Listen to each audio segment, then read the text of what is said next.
ಸ್ನೇಹಿತರೆ ನಮಸ್ಕಾರ. ನಾನು ಎಸ್ ಆನಂದ ಮೂರ್ತಿ, ನಿಮ್ಮ ಹಿತೈಷಿ. ಇವತ್ತಿನ ಟಾಪಿಕ್ ರುಪಿ ಕಾಸ್ಟ್ ಆ್ಯಾವ್ರೇಜಿಂಗ್. ಹಾಗಾದರೆ ರುಪಿ ಕಾಸ್ಟ್ ಆ್ಯಾವ್ರೇಜಿಂಗ್ ಅಂದರೆ ಏನು? ನೋಡಿ, ನಾವು ಹೂಡಿಕೆ ಮಾಡೋದಕ್ಕೆ ಯಾವಾಗಲೂ ಒಳ್ಳೆಯ ಸಮಯನೇ, ಕೆಟ್ಟ ಸಮಯ ಅಂತ ಯಾವುದೂ ಇರಲ್ಲ. ಆದರೆ ಆ ಸಮಯದಲ್ಲಿ ನಾವು ಯಾವ ಸ್ಟ್ರಾಟಜಿನ ಯೂಸ್ ಮಾಡ್ತೀವಿ ಅನ್ನೋದಷ್ಟೇ ಮುಖ್ಯ ಆಗುತ್ತೆ. ಉದಾಹರಣೆಗೆ, ನಾನು ಒಂದು ಮ್ಯೂಚುವಲ್ ಫಂಡಲ್ಲೋ ಅಥವಾ ಒಂದು ಶೇರಲ್ಲೋ ನಾನು ಹೂಡಿಕೆ ಮಾಡಬೇಕು. ನಾವು ಒಂದು ಹೂಡಿಕೆ ಮಾಡಬೇಕಾದ್ರೆ ಯಾವುದೇ ಇನ್ವೆಸ್ಟ್ಮೆಂಟ್ ಕ್ಲಾಸ್ ವಾಲಟಿಲಿಟಿನ ನೋಡ್ತೀವಿ. ವಾಲಟಿಲಿಟಿ ತುಂಬ ಜಾಸ್ತಿ ಇದೆ, ಹಾಗಾಗಿ ನಾನು ಹೂಡಿಕೆ ಮಾಡೋಕ್ಕೆ ಆಗಲ್ಲ. ಅಥವಾ ವಾಲಟಿಲಿಟಿ ಕಡಿಮೆದಲ್ಲಿ ಇನ್ವೆಸ್ಟ್ ಮಾಡ್ತೀವಿ ಅಥವಾ ಮಾರ್ಕೆಟ್ ಸ್ಟೇಬಲ್ ಆದಮೇಲೆ ಇನ್ವೆಸ್ಟ್ ಮಾಡ್ತೀವಿ ಅಂತ ಯೋಚನೆ ಮಾಡಿಕೊಂಡು ನಾವು ಹೂಡಿಕೆನ ಮುಂದೂಡ್ತಾ ಹೋಗ್ತಾ ಇದ್ದೀವಿ.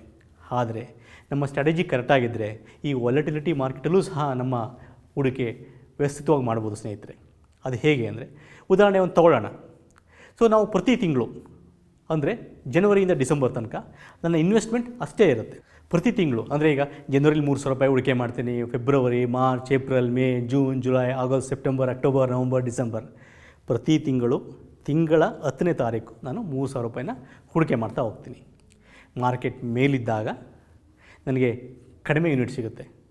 ಅಂದರೆ ಮಾರ್ಕೆಟ್ ಮೇಲೆ ಇದ್ದರೆ ಅಥವಾ ಅದರ ಬೆಲೆ ಜಾಸ್ತಿ ಇದ್ದಾಗ ನನ್ನ ₹3,000ಗೆ ಕಡಿಮೆ ಶೇರ್ ಅಥವಾ ಕಡಿಮೆ ಯೂನಿಟ್ ಸಿಗುತ್ತೆ. ಮಾರ್ಕೆಟ್ ಕಡಿಮೆ ಇದ್ದರೆ ನನ್ನ ₹3,000ಗೆ ಜಾಸ್ತಿ ಯೂನಿಟ್ ಅಥವಾ ಜಾಸ್ತಿ ಶೇರ್ ಬರುತ್ತೆ. ಆದರೆ ನನ್ನ 1 ವರ್ಷದ ಸರಾಸರಿ ನಾನು ನೋಡಿದಾಗ ಏನಾಗುತ್ತೆ, ಓವರಾಲ್ ನಾನು ₹60 ತೊಗೊಂಡಿರ್ತೀನಿ, ₹50 ತೊಗೊಂಡಿರ್ತೀನಿ ಅಥವಾ ₹55 ತೊಗೊಂಡಿರ್ತೀನಿ. ಅಂದರೆ ಮಾರ್ಕೆಟ್ ಆ್ಯಾವ್ರೇಜ್ಗೆ ಹೋಲಿಸ್ಕೊಂಡ್ರೆ ನನ್ನ ಆ್ಯಾವ್ರೇಜ್ ಆಲ್ಮೋಸ್ಟ್ ಅಲ್ಲೇ ಇರುತ್ತೆ. ಹಾಗಾಗಿ ನಾನು ತುಂಬ ದುಃಖ ಪಡಬೇಕಾಗಿರಲ್ಲ. ತೊಗೊಂಡ್ಮೇಲೆ ಮಾರ್ಕೆಟ್ ಬಿದ್ದೋಯ್ತು ಅಥವಾ ಮಾರ್ಕೆಟ್ ಮೇಲೋದ ಮೇಲೆ ಅಯ್ಯೋ ನಾನು ಆಪರ್ಚುನಿಟಿ ಮಿಸ್ ಮಾಡ್ಕೊಂಡಲ್ಲ, ಈ ಥರ ಯಾವುದೇ ಕೊರಗೋ ಅವಶ್ಯಕತೆ ಇಲ್ಲ.